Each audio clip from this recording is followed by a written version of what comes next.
Hello everyone, myself Rashmi Ahuja. I am the mother of Anuraga Ahuja 6th B and Kalpita Ahuja KGB. It is an honor to speak few words about our great saint Param Sant Kirpal Singh Ji Maharaj. He was the great spiritual master. He was born on 6 Feb 1894 in Shayad Kasam, Punjab, which now belongs to Pakistan. He lived in Lahore during his childhood. His teaching was God first and everything else next. He was always says, be good, do good, be one. He introduced self-introspection diary to improve ourselves. He was initiated by Hazur Baba Sawan Singh Ji Maharaj.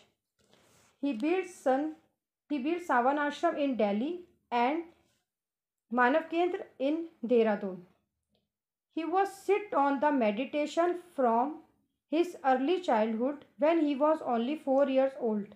He always sit on meditation when everyone was playing in the free period in school. तो आज बच्चों मैं आपको कृपाल सिंह महाराज जी की एक सच्ची घटना बताती हूँ कि किस तरीके से वो सबकी मदद किया करते थे। एक बार कृपाल सिंह महाराज जी जब 20 साल के थे तो उनके चाचा जी अस्पताल में थे। कृपाल सिंह जी उनकी दवाइयों और खाने की चीज़ों से खूब सेवा सहायता की। उनके चाचा जी के बिस्तर के पास एक बूढ़ा आदमी था। उनके पास अपने शरीर को ढकने के लिए कोई कपड़ा भी नहीं था। कृपाल सिंह महाराज जी उस बूढ़े आदमी के पास गए और बोले, मैं तुम्हारी क्या मदद कर सकता हूँ। इससे उस बूढ़े आदमी की आंखों में आंसू आ गए। उस बूढ़े आदमी ने बोला कि आज तक मुझसे ऐसा किसी ने नहीं पूछा। फिर कृपाल सिंह महाराज जी ने बूढ़े आदमी की ओर देखा और उससे उनकी दूध, फल, दवाइयाँ के लिए पैसे दिए।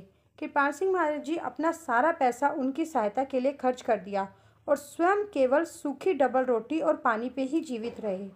उनके चाचा जी ने आश्चर्यचकित होकर उनसे पूछा, तुम मेरे लिए जितना कर सकते हो कर रहे हो क्योंकि मैं तुम्हारा चाचा हूँ, लेकिन क्या कारण है कि इस बूढ़े आदमी की भी तुम वैसे ही सेवा कर रहे हो जैसे तुम मेरी कर रहे हो।